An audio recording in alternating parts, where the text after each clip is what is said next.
Deora Trots, the CEO of Deera's Baked Goods, has been murdered. A priceless artifact has been stolen. 3 of Deora's friends, Dom, Colt, and Sheldon, make a pact to find her killer. This is Skritches, a story of crime, comedy, and drama.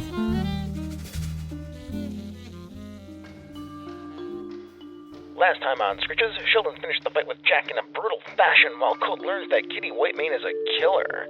Kitty even believes Colt will help her because of his Whitemane connections. Kitty then kills Cody, Ricks, and then takes Casey Booth, but the trio pursues Kitty. They catch the feline fatale and retrieve Casey before she's hurt, but Kitty gets away. We pick up with the trio on their way to return Casey to her brother at the cat house. It's quiet in the car. Casey is a ball of nerves sitting there looking around at the 3 of you. It's been a lot. The death of Deora Trots, the farm and how that might associate with Colt and his parents and his history, Sheldon and his slow descent into his animalistic nature. He's ripped off now a nose and an ear. Dom and his slightly restored physical appearance hiding an underlying of anger. A little overlying, too. You're driving back to the fur lines, to the cat house. Nobody says anything during the entire ride. You pull up at the place and those bikes are out there. You can see the lights are on inside. You can hear music. Meow, meow, meow, meow, meow, meow, meow, meow. Casey goes to get out of the car. What do the 3 of you do? I get out at the same time as her, not taking my eyes off her. Okay. Sheldon's trailing behind her and Dom. I follow Casey out. Okay. Casey walks into the place. When she does, everyone looks at her, and it's just Furlines in here this evening. It's pretty late, like midnight, 1 o'clock in the morning. Mr. Roar is there. He stands up when he sees Casey. He walks over quickly to her. I look at him, just kind of like meet his eyes and nod. He nods at you. It is a positive affirmation nod.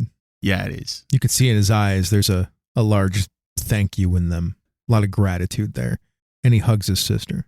Does he blink really strong just to show how much he likes? Just a big kitty blink? Yeah, it's a Slow big kitty blink. Yeah, Yep. slow blink. A little slow kitty blink. Aww. Blink back. He embraces his sister in a hug. You okay? Yeah, they came for me. This cat was going to kill me, I think. You didn't kill Deora Trots, did you? No, of course not. I would never do anything like that. But she knows who did it. Sheldon kind of speaks up as he walks past them and goes to the bar and just grabs a dirty bar rag to like cover over his eye that's still kind of pumping blood out. Just like pus and slow trickles now as it's like been caked over. Mm-hmm. It was like a good 20-minute ride over here. Hey, Roar, you got anybody who could patch up Shelly here? Yeah, of course I do. Thanks, pal. And in the meantime, why don't you ask her what she knows about it? Sheldon slumps into a chair, very limbs agape. This white furred cat comes over wearing a jacket, one of the fur-lined jackets, and pulls out a medical like box. It's got a little red plus sign on it, puts it down, starts pulling out thread, takes a set of clippers and clips off the end of one of his nails. And then he uses that to thread the nail, like ties the thread around it and starts like stitching up your eye with that thread. Well done. By the way, I'm seeing shots from the substance. Oh. Gross. I haven't even seen this movie and I don't want to know. So tell these people, do you know who killed Deora Trots? I think so. I'm actually pretty sure it was that cat that was holding me in the alley. Kitty? Kitty Whitemane? Yeah, but I don't know for sure. All I saw was like a dark outline. They were wearing black clothing, but it was a cat for sure. Sounds like Kitty. I could tell that outline from anywhere. Dom, if Kitty Whitemane killed Deora Trots in the same manner that Horns did, how are you feeling right now hearing that?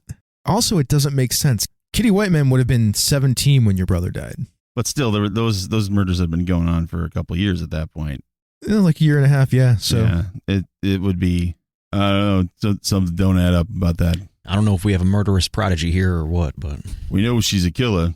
Have we asked Roar about the farm? I don't think so, right? No, you haven't. No. That's a good idea. Yeah. You want to do that? Yeah. Hey, Roar. Yeah? Do you remember that? I go to like pull my pants down. I don't. I stop myself.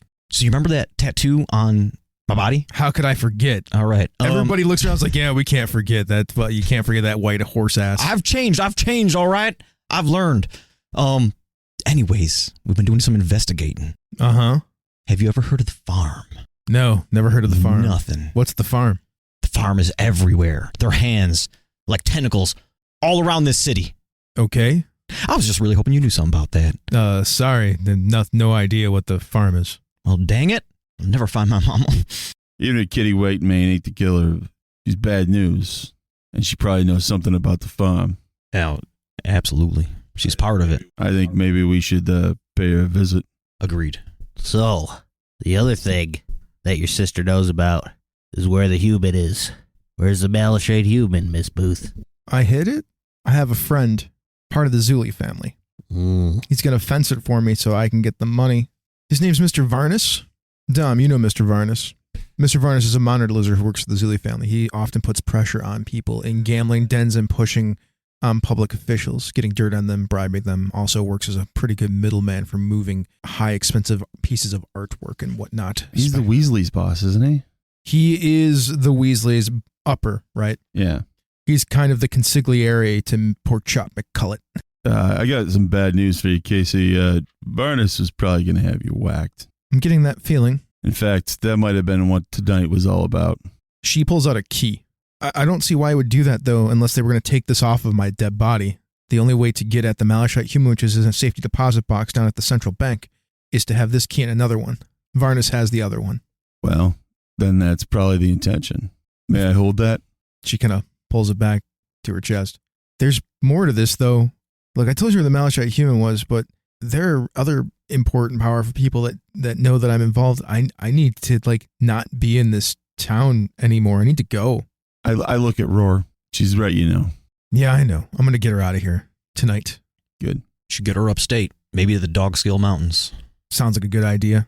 What do you three plan on doing? And then Casey says, it was also Lauren King. She's the one that made this plan with me, and I guess she's working with Ramelon. I don't think Ramelon knew, from what I could tell, about Deora being murdered. I did, though. I didn't do anything. She seems pretty guilty about the whole thing. Well, Miss Booth, you're going to have to live with that. But I think a good first step to make things right is you give us that key. Roar whispers something to her. You don't hear it. Casey gives Roar the key. Roar walks over to you, Dom, and hands you the key. I take the key and I hold out my hand. He shakes it. We good? We're good, pal. Fur lines. We're going to blow. At least some of us. If these thugs need your help, help them. Casey, get your stuff. We're going up north. You hear that, boys? We're thugs now. And you know what thugs do? They get what they need to get. And Sheldon kind of slops up from the chair. He grabs a bottle of whiskey from the bar, and then he grabs a fistful of catnip. Let's go, thug. Yeehaw! Where do you want to go next? The prawn shop. To see Mr. Varnus? See Mr. Varnus. While we're on the way, I would like to change Sheldon's motivation, which is now to get the second key at all costs. I like it. Go ahead. You can put that down. Do we have multiple motivations, or is it singular? Just singular because Okay. it can constantly change. Yeah. At the beginning of a scene, it can change for free. In the middle of a scene, it costs a point of motivation to change it. When do we get motivation points back? You get them back now. You pull up to the prawn shop. The prawn shop is a famous eatery in Hayburn City. They sell the prawn plate, which is a bunch of seafood stuff just mashed together on top of French fries and other vegetables and whatnot, covered with a prawn sauce. But in the back, they'll sell pretty much anything and everything. Hard drugs, soft drugs, all kinds of different things that are coming off the docks. I mean, it is a spot for the Zuli family to do some illicit business. They also have tables set up back there and whatnot. And it's fairly well known by the underworld types that is what happens here. It's a nice place, actually. Like, the front of it's like a diner. It's way nicer than the Greasy Snipe. But it's clean and the food is good. Lots of people come here to eat, especially a lot of Hollywood stars that are slumming it for fun, right? Some good late night fare. Yeah, it's got that wall with all the pictures and signatures on it. Mm-hmm. But like I said, the back, go around the back. Some thugs back there. It's late. There's like the one light that's shining down. A couple of cars. People walk up as you guys are driving up. A couple people walk up. They exchange some money. They get a package. They walk away. You see that there is a orangutan standing there at the back door. He is obviously armed. Well, really quick, Colt is just going to go up and he puts a picture of himself on the wall and signs it. Walks out. It's the front of the shop. Love it. Yeah. When you walk in there and you do that, the waitress looks at it. The waitress is this sheep, old sheep, like working the late shift. Blinks her eyes a few times. As you walk out, she walks over, just crumples the picture up off the wall and throws it in the trash. They love me here. Like I said, there's an orangutan back there. He is, in fact, armed. Oh, is his name Clyde? You know him, Dom. His name's Clyde. He's got a wicked right hook. I'm sticking on his left side then. Hey, Clyde. When you say, hey, Clyde, he just nods at you. What do you want, Dom? Just looking to see if Varnus was around. Yeah, he's here. Yeah. You got something to sell or something to buy? Varnus is always looking for some business with me. Clyde takes his right arm. He knocks on the door 3 times. A slot opens up. Something gets whispered out. He whispers back in. The slot closes. This is normal procedure. Several minutes pass. The slot opens back up. Clyde listens. Clyde turns to you. I'm going to roll a die right now for Varnus to see if he has heard about the shenanigans that the 3 of you have been getting up to in the city. That's totally fair. Yeah. I just assumed he would have. I think it's more interesting to see if he understands Yeah. what's been going on, if he's heard it. We did run into the Weasleys. You did run into the Weasleys at furtive fights. Oh, that's right. But So that was same evening. 3 hours ago. Yeah. In reality, the 3 of you haven't encountered the Zuli family too much. Yeah. Yeah, just heard about him. I did not succeed. The difficulty was a 7. I rolled a 6. Okay. Mr. Varnus will be happy to see you. He opens the door, lets you inside. There are several very nice tables in here. They are circular. There is a bar. There is a door that obviously goes into the kitchen of the prawn shop. You see the monitor lizard Varnus, his eyes both bulging out, looking left and right. One of them locks right on you, Dom. I usher the 2 of them in, and then as I walk in, I pat Clyde on the right shoulder. Good seeing you, pal. You too, Dom. Take care. Don't cause any trouble. I don't want to have to clock you. Yeah. I also don't want to potentially get clocked by you. Well, the night is young. Inside, aside from Varnus, there are a half dozen people in here. They're obviously all carrying weapons of some sort underneath their trench coats, their jackets, and their suits. Some of them are well dressed. Some of them look like thugs. Some of them look more like advisors or businessy type smart people. There is also another door off to the right. Somebody comes out carrying a package. You can see that there's some sort of storeroom there. It is obviously connected to the building next door. That must be their warehouse or something like that. That's the best you can assume from that quick glance, Sheldon, Colt. Dom, you actually do know. You probably could have told them earlier, that building next, there's a building attached to the building. Yeah. That is where they keep all their illicit goods. They also do a good job of paying off the cops so they don't bother them. And the Zulis are a powerful family. Dominic, it's so good to see you. What business do you have with me this evening? Sir, it's good to see you again. Nice to see you doing well. You look good. Thank you. You are looking much better than you normally do. Well, I've been getting back into shape. I think I might be doing some fighting soon. So Oh, really? Are you fighting underground somewhere? Maybe at the furtive fights? Well, you never know. Any place could be a ring. Who are your friends? Yeah. So this is my buddy Shelly. He actually fights at furtive fights. Oh, were you there this evening? You have that very nasty gash over your right eye. Sheldon, who's still carrying the bottle of whiskey, takes a deep, deep swig of it. Yeah, I was there. You see the monitor lizard, its tongue flicks out, hits its face. Flicks out, hits its other face, flicks out again, grabs a fly, pulls it in. And this here is Colt. Sir? Tip my hat. Oh, I know you. Colt, horse without a name, you're a stuntman, aren't you? Oh, my goodness, yes. I've seen some of your work. Oh, goodness. You do a very good job stunting for Mr. Long-Faced Eastwood. Oh, Long-Faced Eastwood was my favorite. I fell on many a pile of hay for him. So, I wanted to stop by and figured I'd let you know I took care of something for you before you even asked me. Oh, do tell. I don't think you'll be hearing from a young lady named Casey Booth again. He sits back in his chair. When he does that, all 6 of the other people in the room get a little tense. What do you know about Miss Booth, Dominic? I was friends with Deora Trots. She hired me to help out with a few things, and we made an acquaintance. And well, she lent me this great book, and I just kind of felt like maybe we had a connection. So I decided to look into things a little bit, and it turns out this Booth had something to do with it. Okay, then. Yeah. So is she off the board, so to say? You might even say she's under the board. Ah. I don't suppose you would have managed to collect some of her effects potentially. Effects, boy. I mean, there was a lot of stuff in that place. Stuff like what? These nice paintings on the wall, but I don't think they were worth nothing. Didn't have any really good jewelry or anything like that, just, kind of junk. But I did find this nice ring and a key attached to it, and I pull the key out. His eyes, both of them. One of them was like darting around. The other one was like looking right at you. They both just lock onto the key.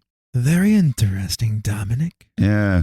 Very interesting indeed. Well, I guess we'll never know what it's to. I would be happy to purchase that key. He actually goes into his jacket pocket and pulls out a wad of cash and starts dialing out $100 bills. He gets to the point where there's $3,000 on the table, and then he keeps going. $3,500, $4,000, $4,500, and then he stops at $5. I mean, what do you guys think? We just... I'm so used to just attacking everybody. At the end of the game, it's just be like, all right, take the money. It's not a D&D game, right? Chris put us in a situation where we can't shoot everybody. What the frig? I mean, we need to like trick them. I'm thinking maybe we can use the threat of the farm somehow. Mm-hmm. Like it's bigger than money. Yeah. It's like you can't buy your way out of this. Intelligently, you would understand that if he hired Kitty, then he would know about the farm. Yeah, he might be part of it. I'm gonna look for a tattoo. Does he have a tattoo anywhere? You don't see one. I mean, he's wearing a suit, right? Classic.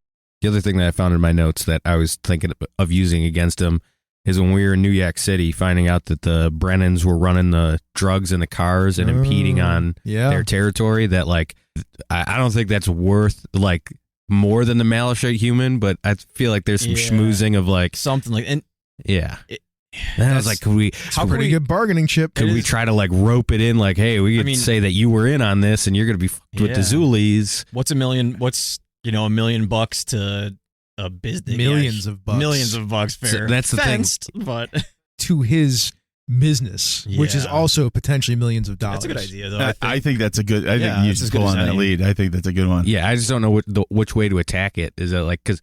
Yeah, is that more valuable? Yeah, that's tough. Yeah, what the quick buck or the the business decision. When you guys are done discussing that, let me know so that I can move on with the next thing that this guy's going to say. Yeah, all right. I think we probably would have we probably had a conversation in the car on the way over. Absolutely. He doles out the last bill, and it ends up being $5,000 just sitting there, and he looks up at you. $5,000 for your key, Dominic. Well, Mr. Vardis, I think we got something that's a little more valuable than $5,000 and more valuable than the Malachite human. And then we flash back to you in the car driving up here. All right, so we got the key. I can get us in there. I don't know what else we got. Could shoot our way out. Well, we might need to. I'm glad you're going to be there. Well, boys, I think I'm new to the underground here, but starting to fit in. And ever since we picked up Casey, I can't stop thinking about being in New York City. Mostly because I keep thinking about starting a new life. Then I thought about those Brennan cars. They were packed full of drugs.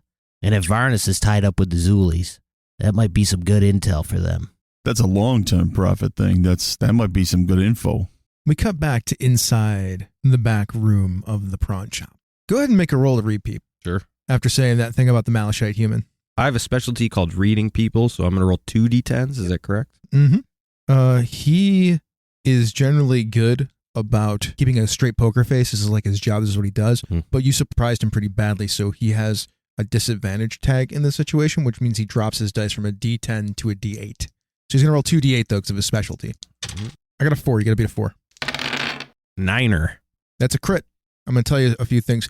He's surprised that you dropped the Malachite human name in here, and he gets real nervous as he looks around at everybody else. Your best guess is that he has not told people about his deal with Casey Booth. That is your crit. You got a lot from that. Instead of him just being like noticing his surprise and looking around being nervous about it, you pretty much intuit why. Awesome. I have no idea what you're talking about, Shelley. The Malachite human? Is it missing?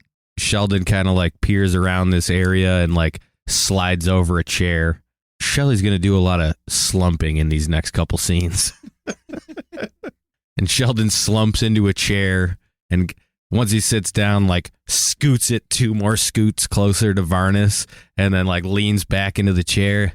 Yeah, turns out the Malachite human is missing. Pretty odd, isn't it? That would be very, very odd, Shelley. It would be priceless, actually. It's worth the Malachite human. And Sheldon is kind of getting big in the room. The Malachite human is worth so much money that the insurance company that I allegedly work for, I haven't really talked to him at all, but would go bankrupt if they didn't find it. That's how much money this single item is. I'm sorry, wait, what were we talking about? Oh, that's right, the key. He puts down another $5,000. $10,000, Dominic, for your key? I don't think this man understands priceless. Priceless. Yeah, it's like without a price, right? I think so. Yeah, I'm pretty sure. Gentlemen, is referencing the other people in the room. Give us some space, please. They look around. They're very confused. One of them is eyeing Varnus pretty intently. Oof. And then they leave, going out into the main restaurant. That one guy is like looking, though. Clear out.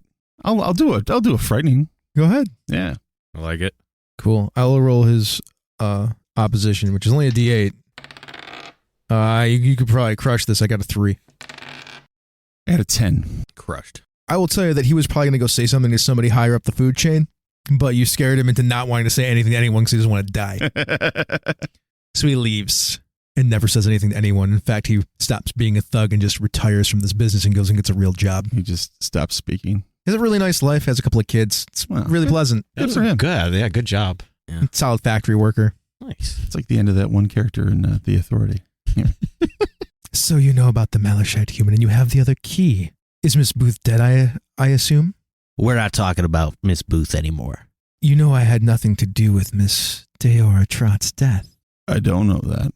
I didn't. All I did was help Miss Booth when she came to me, and then maybe tried to double dip and take the whole thing for myself. Yeah. You know how it goes, Dominic? You know what? You're not wrong. I do know how it goes. Now, I have the other key. Not on me, because that would be bad business. Mm. But since you have your key, and I have my key, and I have a buyer for the Malachite human, I am more than willing to split the money with you three. I have found someone to purchase it for $1.7 million. That's a hefty chunk of change there, isn't it, Chili? Wow. Ugh, a lot of money wrapped up. How are you going to make that much money? I mean, that would be, by my calculations, several hundred years working my job. I would imagine, Colt. I mean, I would never have to fall off a roof again. yeah, like I couldn't imagine. I mean, geez, what kind of business could you make that kind of money in? Nothing legit, right? Yeah. Drugs. Oh, drugs. Probably Yeah. more money than that, I would imagine. Yeah, probably a lot more money. Consistent actually. money. Yeah. Yeah. What are you trying to say? Are you trying to bargain with something else? Well, I mean, it'd be weird if we came in here trying to get the other key from the Malachite human with some weird bargaining trip. Oh, I assumed you just came here to try to make a deal with me for the money. No, buddy. We came across some information in New York City that I think you and your employers would stand to gain much more money than a pithy statue. And maybe stand to lose more not knowing. Chris, the game master, is curious about something. Are you about to sell your brother out? Yeah. Yeah? Okay. Oh, is that a thing? Just Yeah. checking it out. Was I'm that just a checking this tie-in out. that I forgot about? Yeah, it's his brother's scam, essentially. Looks like you need a new job, bro. Yeah. Dom, as this conversation is going on, you realize you would have to sell your brother out, which maybe that's fine with you. He did say he was better than you, but that could also affect your little sister's life, unless, of course, you guys get the Malachite human and do something with it. I don't feel so great that she's dealing with dirty money anyways. Fair. That's fair. And I think it's maybe time to just get the whole family out of the business. I like that. That makes Kevin feel better. Makes Jesse feel like ass. No, we're I'm just getting kidding. him out of I feel great. I love this. So what are you saying? You have some information on a competitor that you're willing to trade? This guy seems pretty with it. Yes, that is what I'm saying. But I think we are at the point in this conversation where we need to get the other key in order to continue. Give me one moment. He walks over to the bar. He starts going, oh no. Actually, You'll have to give me 35 I minutes to think shit it out. I think I actually like that idea. So give me 1 second. He says, give me one moment. and you see him start gagging. And you see his tongue go down his throat. Oh, God. You see the bulge in the side of his throat, and then the tongue comes out with the key. Oh, that's cool. That one's on you, Dom. You can take that, please. And then he drops it into his hand. You know, how about we just get the other kid, get the hell out of here? Can you get us the Malachite human, please? I will say this. He did say earlier he didn't have it on him. It's in him. It was in him. It was in him. That's great. I love that distinction. That's great. I'm gonna hand a handkerchief over to Shell. He does not hand the key over. He's holding it. Okay. Yeah. The key is here. Tell me what you know, and I will give it to you if it's worth it. If not, I have plenty of men here, plus a whole mob of people that will punish you for wasting my time. We flash back again to the car. Hit it. We don't give him everything. Tell him the plan, but don't give him any locations. No specifics. I'm glad that you've been more involved in the underworld than I have, because Yeah. I would have just spilled it all. I don't think I would have gotten the key. Yeah. Yeah, good call there. Wow, I really didn't think that through. It's just like criminal thing, you know. You just kind of like got to pay attention. Like you can't trust anybody except for me. You guys can both trust me. Doodly-doo, doodly-doo, doodly-doo. The information that we have is that we took a little detour to New Yak City, and we found out some information that the Brennans have been smuggling drugs into the Zuli territory through refurbed cars. They're doing a chop shop scam, and they're poaching in. Oh, we know of their chop shops. Are using them as drug transportation now? Yeah. That is quite valuable to me. And we have the specific locations, and I will provide a list for you if you give me that key. He goes into a briefcase, pulls out a notepad, puts a pen on the notepad, slides it over, puts the key on the table. Write them down. You can have the key. Fold the paper. After you write it, fold the paper. Sheldon proceeds to write down the information that we know about it in a cipher of his own understanding, and he folds the paper over as per Dom's instruction. He looks up into one of the two eyes and says, I'll call you and tell you how to decode the cipher once we have the Malachite human in hand. I am okay with that. I know where you live, Dominic, and I know where your family lives. This is true. So make sure you don't renege on our deal. And he slides the key over to you, takes the paper. Pleasure doing business with you, Dominic. And you, Mr. Shelley. Varnus, I mean this with all due respect. I hope I never see you again. and then he slumps out of the chair. The tongue flicks out a few times as he sips a whiskey that he's got sitting off to the side. What does Colt say as he leaves? Any autographs, sir? You know. Oh, I would love one. That's fascinating. Goodness gracious. Hold on 1 second. And he reaches into his briefcase and pulls out like a shot of you like falling off of a building. Can you sign this for me? To my favorite monitor lizard, Mr. Varnus. I don't know what to do. It's like there's a fan and I'm like, oh my gosh. Just writes Colt. Colt in a bullet. There he goes. Thank you, sir. He looks at it. I suppose that's sufficient. A little disappointing, but thank you so much. Us fans can't be beggars. And he puts it back in his briefcase. I'm like blushing. I like this guy. Wait, so this guy didn't know about the murder, right? He wasn't involved with it. Yeah, he didn't have any okay. involvement in it. All right. Once they're out. Oh, you wait for them to leave? Yeah. Okay. I'm the last one to leave.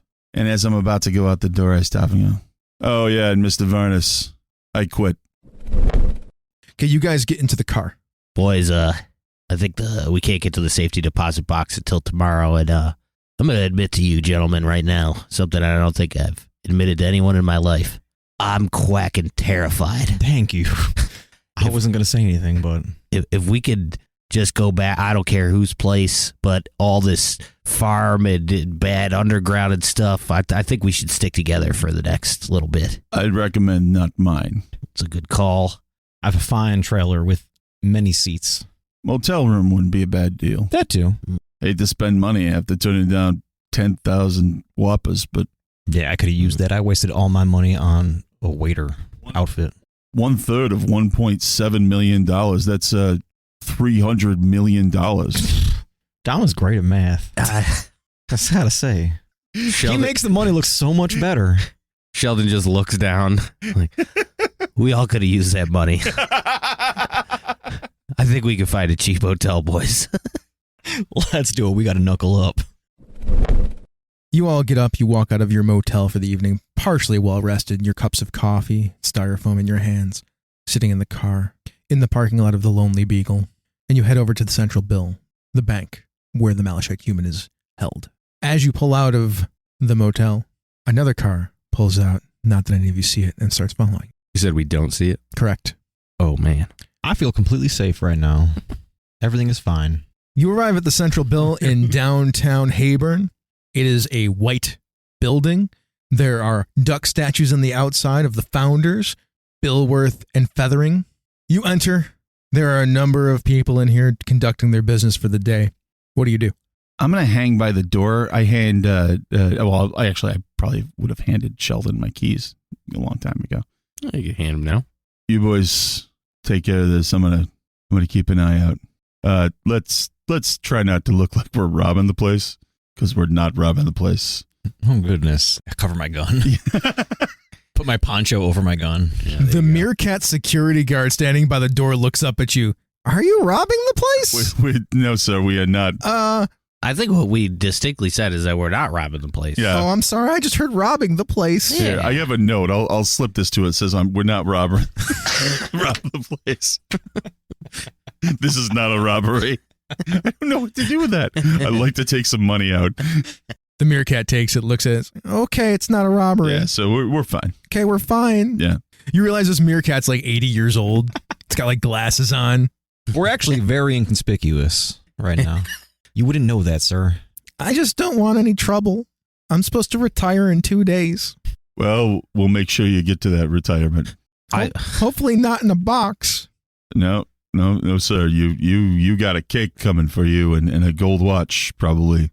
So don't rob the place, please. I do not want to rob a bank. I got your note right here that says you won't, so please don't. If anything, we're men of our word when it comes to notes. Yeah, that's true. Okay. Just a routine lockbox. I'm just going to go back to sitting here on my stool. Great. I'm going to hang out up front, but not. It's nice up here. I like the air. He's specifically not being a lookout. When you do that, you're just standing there and you two walk off to go, I assume, go get the Malachite human. You're standing there and then in your shadow, black as night, is Nevermore. Detective? Mr. Hippopotamus. You can ask that guy. We're not robbing the place. They're not robbing the place. Yeah, see? I got a note. Yeah. That's very nice to hear. Seems you've been to and back from New Yak City. Did you find the killer you were looking for? No, we didn't find that killer. Might have found a couple other ones, though. I've kept looking around here, tracking down some other leads. Yeah. Hey, you know anything about a Kitty Whitemane? The Collywood starlet? Yeah. There are some rumors that she is part of some secret organization known as the Farm, but other than that, nothing else. What do you know about the farm? Not much. They are rumored to be a hidden organization that controls Hayburn City and some other parts of the country. Yeah. Lots of big business. Lots of rich people. Yeah. That's what I've heard too. They got a whole tattoo thing. Do they now? Yeah. That's more than I know. Well, there's that symbol that we saw. Oh. Yeah. Interesting. Yeah. Apparently it has to do with them. Yeah, I was gonna say does it, but then I was like, Tom probably thinks it does. Mm-hmm. So what are you doing here? I followed you and your friends to the prawn shop last night. Oh. Saw that you had an interaction with Varnus. Yeah. Anything you might want to fill me in on? Are we any closer to solving this murder? Nah, have you met Varnus? I know him. Yeah, he's a real piece of work, isn't he? He is slippery, if nothing else. You're not wrong there. And he's got those Weasleys working for him. Bunch of Weasley weasels. Nevermore crooks his head to the right. I do have a few things that I can tell you that I've found out about, especially if you can tell me anything. Oh, I probably got something I can tell you.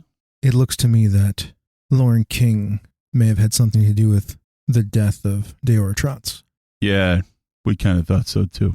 I don't know that she hired the person that killed Deora, but there is a connection to the Cow Patties, their company. There's some money trails that I've been following. Looks like some money was paid out to some accounts that I am looking into. But those accounts also are tied to the Zuli family, which is why I'm curious as to why you were talking to Varnus last night. Well, I mean, I don't think it's any secret. I've worked for Varnus in the past. That's true. I was, let's say, tendering my resignation. Hmm. Yeah. You get the sense that he thinks that you might be the killer. Mm-hmm. Hey, I'm just trying to get a vibe from him because I'm worried about him. Can I do an eye for danger thing? Yeah, sure. I got a 7. He got an 8. Ooh, that's better than a 7. If you want to use a motivation to re-roll those dice a step higher, you can. What's your motivation currently? My motivation is end this, and I think he has information that I need to get this done with. So I'm going to give it a shot. 9. So your eye for danger. Mm-hmm. Nevermore is very dangerous. Yeah. You get the sense that he could hold himself pretty well in a fight. His arms are much stronger than he is presenting. It's like he's hiding inside of his suit that he's wearing. And he holds himself like a trained fighter. Mm-hmm. Not every cop you've met is like that. He's not a schlub. He's not a schlub. He's also keyed in on you as potentially as suspect right now. Yeah. You tendered your resignation to the Zuli family? I did. So what did you find out then? I found out they don't have a severance package. Surprise, surprise. Are you holding anything back? Are you? Of course. Yeah. So how do you want to do this? You want to step outside? I don't need to step outside. I'm right here. I can just arrest you. That's true. But my friend here does have a note that says we're not robbing the bank. So what are you going to arrest me for? The murder of Deora Trots. Yeah. I got an alibi. Do you? I do. Tell me. I was in the park. Who saw you? So because the story originally was that You were in the park waiting to play chess. I was waiting to play chess, and I waited all night. Would someone have seen me? Probably, but you'd have to go find them. Yeah. I waved hi to a couple of you fine fellow officers that evening. Did you get badge number? You identify them? I could pick them out. Well, you want to tell me what you know, or I could greatly inconvenience you. And if you do, I'll tell you what I know. I thought we were working together on this. Yeah. I'm with you. You hear the name Casey Booth? She's the worker that cleaned the floor that Deora Trots is on. She hasn't been seen at work since then. What do you know about her? I don't think she's going to make it to work again. What happened? She got in with some bad folks. This is all pretty vague. Varnus. Varnus is superior? Not clear yet, but Varnus and her, she was trying to sell the Malachite human. His eyes get wide. You know where the Malachite human is? I have an idea. All right. Well, this is what I found out. Krista Bovine. Her brother, Harry Bovine, is married to Sue Bovine, formerly Sue McCutlet. Pork Chop isn't interested, though, in having anything to do with the deal with Krista Bovine, but Bacon McCutlet, his brother, looks like he's trying to double deal behind his back. But part of that double dealing looks like it may have included paying off someone to get rid of Deora Trots. So what's the connection to horns? I don't know. Yeah. I wish I did. Although I can say this. Some of the people think, based on the crime scene, that it's a copycat. I mean, it would make sense. Although I've been looking into everything that's been going on with the Horns case for many years, kind of a hobby of mine. Oh, yeah. Seems that Horns, if he was still out there, or she was still out there, would not be very happy about someone copycatting them. So you think maybe if Horns was still out there, this copycat might bring them out? Yes. Anyways, I'm going to go and keep working. We cut over to you two. You guys are in the lockbox room with this ostrich. So, you want to box 723? Yeah. 723. Thank you. And you have the keys? Mm-hmm. Yeah, pretty easy for him. Fantastic. His wings are flapping as his arms are moving around. He's very nervous. He takes the keys. He's like, these are the right numbers. I'll be right back. He goes over to a wall, puts the keys into the thing, unlocks the safety deposit box, opens it up, pulls out a fairly sizable box about 2 feet long and a foot on the side, and brings it over. This is for you. This is your box. I will now be leaving, and you just knock on the door when you are ready to go. Thank you. Thank you very much. Walks over to the door. Holy crap, this thing is bigger than I thought it was. I like these dimensions. I'll tell you what. Let's open it. What do we got? Yeah. Let's check it out. Yeah. So Sheldon, slowly kind of, is it like a crate that I got to pry open? It's like a metal box. It's like a safety deposit box. Oh, for some reason, Yeah, for some reason I thought this was a box in a box. You guys are smart enough to realize that you would have like brought a bag or something to put the malachite human in. Yeah. I was really hoping to like tuck it into my shell, given its size. Yeah, just walk out with it. Yeah, it's not like little like this. It's not the Fabergé egg. It's like a sculpture. It's like a 2-foot tall sculpture, a little smaller than that. So yeah, we cracked that sucker open. As you open the box, it starts going tick, tick, tick, and you see the malachite human is wrapped with some sort of detonation device and a clock that is ticking down. You have about 5 minutes. Wait, sorry, I blacked out. It's tied to the human? Yeah. And when you open the box, it must have released the thing that was holding the clock in place to like stop it from exploding. Oh, we should have expected this. I was thinking, I don't think I ever called Varnus. Oh yeah, I wouldn't have yet. Why would he tell me the box? I can't tell him whatever. I can't tell him the cipher if he blows me up. He just lost out on everything. This seems to be an oversight on Varnus' part. Might want to ask the bank to use a phone. There's a cut to Dom's apartment as his answering machine beeps. Dominic, this is Varnus. I forgot to tell you that I have attached a bomb to the malachite human. I hope you get this before you go and try it. Upon hearing the ticks, Sheldon is like frantically looking around the box until he finds the bomb. And he goes, oh God. What's the problem here? Well, it's just a clock. The ostrich pokes its head back into the room. Is everything okay in here, sirs? Everything's fine. Everything's fine. He walks in and is like, do you want me to... Why is there a ticking Phone. noise? We need a phone. We need a phone. Why do you need a phone? Phone, right? There's a large hippopotamus outside. We need that and a phone. We need him and a phone. Is that a bomb? We need a phone. There's Oh no my God, bombs. it's a bomb! This isn't a robbery. There's no bombs. The ostrich sticks its head into the safety deposit box. Sir, you're not going to be much help in there. We need you. Snap out of it. We cut from there to then you all being in the room. Dom is down here. There's probably about 2 minutes left on this bomb before it goes off. I'm calling Varnus.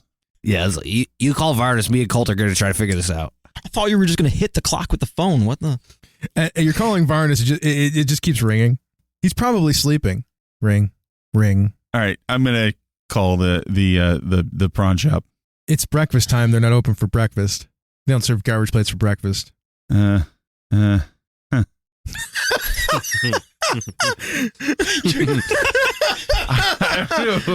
don't know what to do. action movies make dealing with bombs look so easy.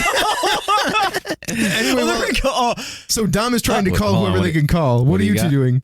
This is just like episode 34 of Have Gun, Can't Travel. In that, the red wire was the bad wire. And they pulled that out, and it stopped the clock. Do you cut the red wire, Colt? I mean, that's right? Right? Hold on a second. I for danger. Yeah, go ahead. I was gonna say I got an eye for detail too. Do you want to assist? Yeah, sure. Cool. Which one of you is the higher die type? 'Cause Actually, I got a D12. yeah. I was gonna say Okay. I'll assist. why don't you give me a roll? If you Okay. get a 5, then he can roll a third die. Great. I got a 7. So Nice. You can roll 3d12. You need to get a 7. Is this a good time to change my motivation You can spend a point to change your motivation if you want. to not die? I don't want to explode. It's a pretty motivating factor. To not blow up. Everybody's motivation changes. That would make sense. Like in this Honestly. situation, our motivation is to not die. Could I change the bad way this ends for us? Turns out we all had a similar thread to all of them. All right, let's see what we got here. We're rolling eye for detail with a bonus from Domopotamus. Yep. D12 intellect, so I'm rolling 3D12. Need a 7. 12er. That's a crit. Colt, cut the red wire. So Colt goes by, and he cuts the wire. He cuts the wire and it stops. The clock just stops. Oh my God, thank goodness. I never actually did this. It was my sidekick. Then starts ticking faster. And then you realize that there's another red wire underneath the malachite human that needs to be cut. Colt, you forgot season 9, episode 12, where it was called Double Bomb. Oh, There's crap. a second wire. Well, my sidekick, excuse me, sir. He was the one that solved that. Ah! And I go and cut it. Just cut the same way. And that one stops with 3 seconds left on the clock. And then it ticks one more time. Oh, I never liked clocks. And then it ticks one more time. Oh, darn. And then it stops. I had to stop on one, huh? You always gotta. They named it Double Bomb. That's just a lazy name for an episode. It really should have been double wiring or like redundant wiring. But I feel like that's like giving away the whole. Like, isn't that like Double Jeopardy would be a good name for it? Oh yeah. Maybe we could get into writing after this adventure. The ostrich then looks at the box. Is that the Malachite human? It's the Malachite human. It's been missing, hasn't it? It's that fake Malachite stuff. It just came out in the paper today with the death of Deora Trots. I'm gonna like motion to Dom to close the door. Yeah. Oh no, the door's closing. Boom. The ostrich then sticks his head back into the safety deposit box opening. Wise choice, son. Hey, let's get this out of here. I got a plan. What are we doing, Hap? Dom. I'm still Dom. Yeah, shit. Yeah, fuck. I got that problem. It happens to me a lot. Weird. Happens. Weird that it happens to me a lot, especially since a lot of people I don't like never met my brother. It doesn't make sense because you're so much more handsome, but. Well, thank you. I mean, he didn't look so good last time I saw him. Loba. The ghost of Hap is there in the background with the horns in his eyes pointing at them. Oh, man. So beautiful. I give it a nod. I give the ghost a nod. It nods back at you and then vanishes. Yeah. I'm just nodding at Dom. All right. Yeah, I here's agree. the thing. I talked with Never. Oh yeah, Nevermore was in the bank just before the whole bomb thing, and and we shared some information. I let him think that Casey's dead. He told me something interesting. What was that? He thinks that the Horns killer. He thinks that the Horns killer is not the Horns killer. The Deora Trots killer is a copycat of Horns. But he also noted that he studied Horns, and that if Horns was to see there was a copycat, then he might come out of the woodwork. Mm-hmm. Pissed off that this guy or girl or whatever is copycatting him. So I was thinking I might go over to the precinct there and turn myself in. What's that? What'd you do? Well, I was gonna say I didn't do nothing. I'd done a bunch of stuff. You guys have been around for some of it, but I'm gonna tell him that I did Deora Trots. I didn't do it. Oh, yeah. Okay. I got a note here that says I didn't kill Deora Trots. Thank goodness. It's right there. It's right there in the note. All right. Yeah. So you're gonna lie? Yeah, buddy. I'm gonna lie. Oh my goodness! I would never expect it in this town. A liar. Oh, I guess takes all kinds. I mean, if that's a bridge too far. You told me now. You know what? No, I'm not gonna lie. I'm gonna act like I'm the killer. Now we're speaking the same language. I think that's gonna get Horns out, and when Horns comes out, I think we can get the real killer. So maybe we should ask Nevermore to have a public announcement at the, what do they call those things where you get in front of the pulpit and you announce the press conference? I'm not letting Nevermore know that I didn't actually do it. Oh, wait, how is the Horns killer going to know? That's a good point. We gotta have it public, right? So we need a press conference. Yeah. I think that's what they call them. Some kind of conference with all the press. Yeah. I think it's called a big pulpit stairs meeting. I think it's called Big Talkie. I'm not sure. Big talk, yeah. So we need to go to, how do we get them to pull that together? Where are you guys having this conversation, by the way? The lobby of the bank. As we're cutting the wire of the bomb. No. I think we're in the car. The ostrich pulls his head out. He's like, I think you should do. You're the Horns killer. Wait a minute. Sticks his head back in. I know. Believe me, when you pulled the note out, I wanted the meerkat to take the note. The second note. Yeah. I know. Shelly, you'll tell them to call a press conference because they found the Malachite human. You do have the Malachite human. And I'll cop to it at the press conference. It feels risky. What else we got? I mean, it'd be fun to break you out of jail, so I haven't done that in a while. Yeah. You're gonna be imprisoned. That's scary. Yeah, just until this guy comes to kill me. Then I'll probably be out of prison. Very good point, Dom. I hadn't considered that part. I mean, it's a risky plan. But it's a plan. Here's the thing. Ain't nobody in this town I trust. Nobody in this whole place except you two guys. You've been stand-up guys the whole time. And I know you'll do whatever you can to get me out of this. Maybe I can't get out of this. I do this. but I gotta get horns. I gotta get this son of a bitch. And you know what? If it's 2, I gotta get the son of a bitch that got the Deora Trots too. And I know you're both with me on that one. Dom, you're a good potamus. Opotamus. That's great. Dom, you're a good opotamus. Thank you. Potamus. I mean, Potamus would just be like the area where we were from in Ireland of Opotamus. All right, boys. So we do the plan for Deora. For Deora. Sheldon, you set up a press conference to show everybody that you have recovered the Malachite human? Mm-hmm. Okay. Sheldon, you set up a press conference outside of the Gazelle, the biggest paper in Hayburn City. There are newspaper reporters there. There are radio personalities there. Everyone is there. The rumor is that you have recovered the Malachite human, and people want to know the story. The place is filled. Just thousands of people in this square. Buildings are around you, skyscrapers that tower up, government buildings, other shops and whatnot. The hoity-toity, the ducks, the starlets, everyone is here. Police are here too, obviously, to keep the order. You see Vic Carver in the crowd with Nevermore. As we're like setting up for the press conference, can I try to like read Nevermore? So there's a part of Sheldon that wants to make sure that there's a heavy police presence like up at the pulpit. And I know that there's like cops up there. Uh-huh. But prior to his interaction with Dom, we had a trustworthy relationship with Nevermore. Now I'm kind of leery about him. So there's a part of Sheldon that wants to invite him on stage to have like A conversation with him first? Well, I kind of want to suss him out, like kind of read him. Is he like anxious? Is he, you know, how is he feeling about this press conference? About revealing the Malachite human? Go ahead, roll. All right, I'm going to read people on a D10. Niner. I also rolled a 9, so that means you win. Players always win ties. By the way, for concealing his emotions and whatnot, he rolls D12s. 2 of them, in fact. Ooh. And I rolled a 9. He's curious, if nothing else. He's also vigilant. As you're keeping an eye on him, he's up on stage, too. Vic is next to him, talking to him the entire time, but he is just looking over the crowd. Every once in a while, he steals a glance over at Dom, then over at you two, and then especially over at Dom. I'm out in the crowd. And you're not sure why, but his gaze is constantly lingering over on Dom. But he has some sort of fascination with Domopotamus. You're not sure what it is. Okay. It's the stupid name. All right. Yeah, that's all I wanted to suss out before the thing started. The press conference starts. Your boss gets up on stage.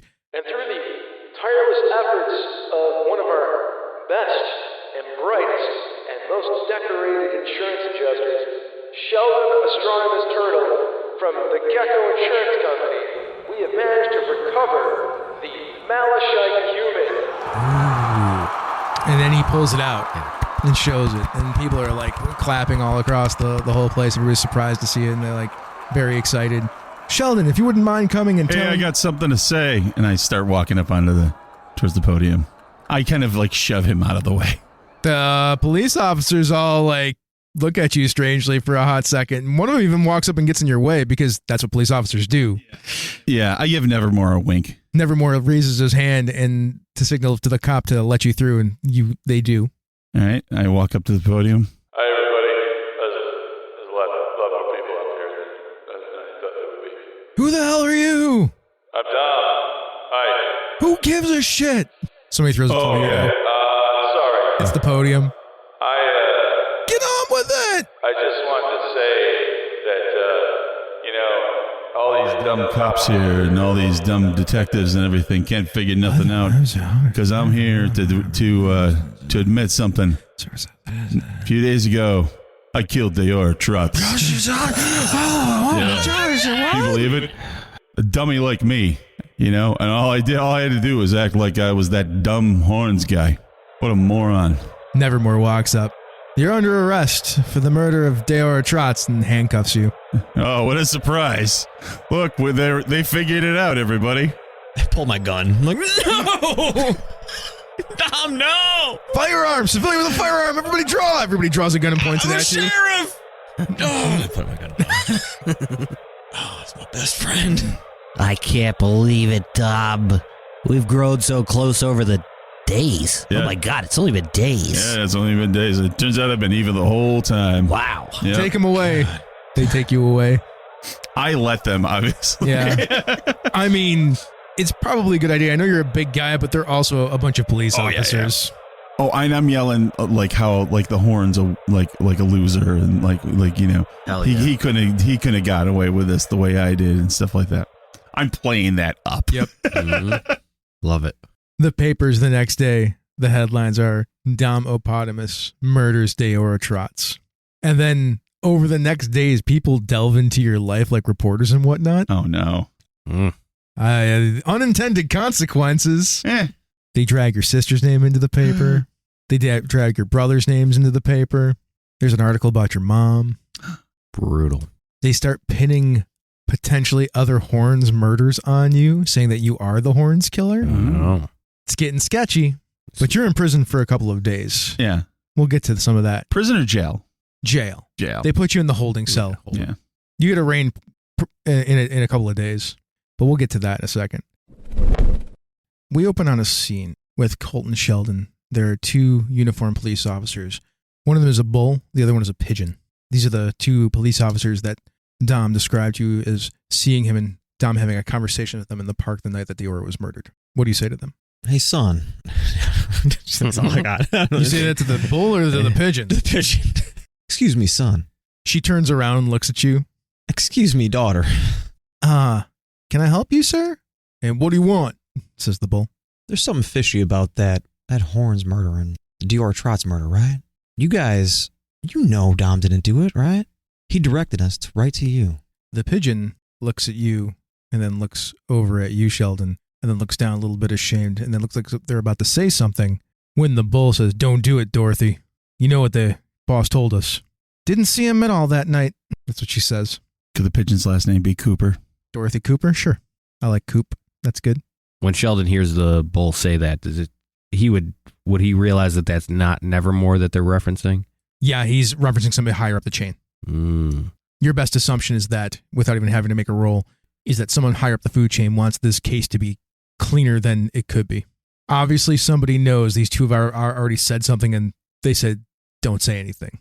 Sheldon looks at the bull and kind of like looks back at Colt. He says, "I've been hanging around with my friend here for the last couple days, and Colt here is he's big on justice. He's taught me a couple things about a just world, and I think what I've learned on my time with him is that justice is rarely clean.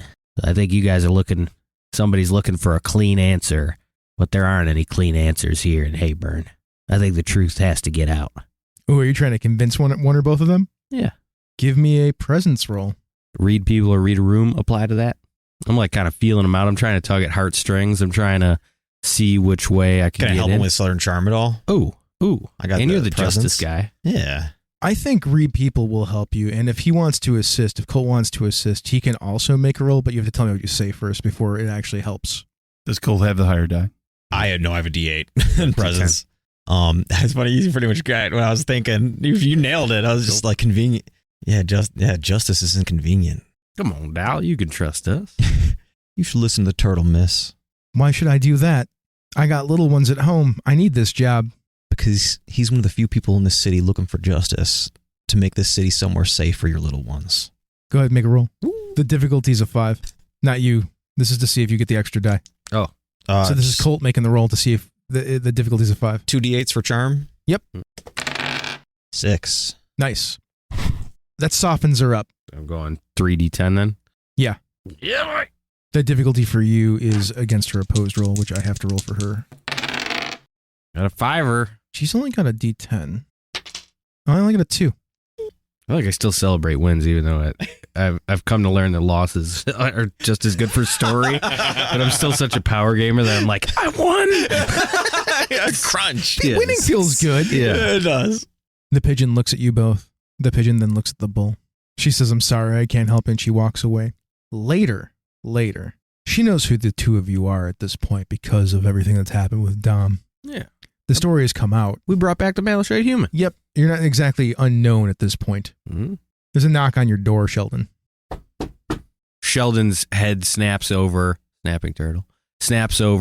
when he hears the knocking at the door and reaches underneath the couch cushion to grab his newly acquired revolver, and he kind of rotates the cylinder through his fingers as he steps towards the door, checking for bullets, and he peeks an eye through the peephole. It is Dorothy Cooper. the cop that you talked to earlier this evening. Opens the door. Oh, Miss Cooper. Miss Cooper, please, come in. It's nice to have you stop by. I can't stay long. I just wanted to give you this.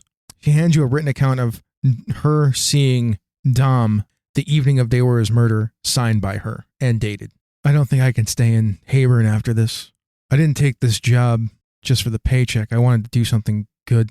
And I don't know why Mr. Eponymous admitted to this murder if he didn't do it. If you could tell me why, it would help me just feel better about all of this. I kind of motion for her to enter the apartment and close the door behind her. In the second of 3 couch cushions, one next to the revolver, I pull out like a wad of cash. That's the person that Sheldon is becoming, and starts peeling off like a couple 20s. And he goes, There's a lot of ins and a lot of outs, you know. It's a complicated case, but we figure it's going to be the best way to capture the real horns. He finishes off slicing her like $300 and kind of hands her. This isn't a payoff. This is because I feel bad that you got to, like, uproot your life. And sorry. Thank you. I don't know how to do this. So, you're going to stop a real serial killer? So what we're going to try to do, Coop. It's good enough for me. Thank you. Puts the money in her purse and then she leaves. One last thing before you go. Yes? Who told you to stay quiet? I would tell you it was the captain, but I know that Nevermore convinced the captain to make this go away. Thanks, Coop. Stay safe. We cut to the jail and the cell that you were in, Dom. You hear the door open, and there's Detectives Carver and Nevermore. Vic Carver looks down at you. Come on, Eponymous, we're transferring you. We got some death threats out on you. We need to get you out of this cell before something bad happens at the station. Where are you taking me? We got a safe room that we're going to put you in for a few days. One of those safe rooms by the side of the highway, huh? No, it's actually a safe room. Why? I don't know. It's a vibe. Nevermore just stares at you with his black beady eyes. Oh. I'll stand, let him put the cuffs on me. Yeah, they wait there until you put your hands outside of the cell so that they can cuff you. Then they open the cell. They're obviously gigantic cuffs because you're a gigantic hippo. Yeah. They lead you outside. They put you in a vehicle, unmarked police car. In the back, there is a cage there. It's a bit hidden, but it's there.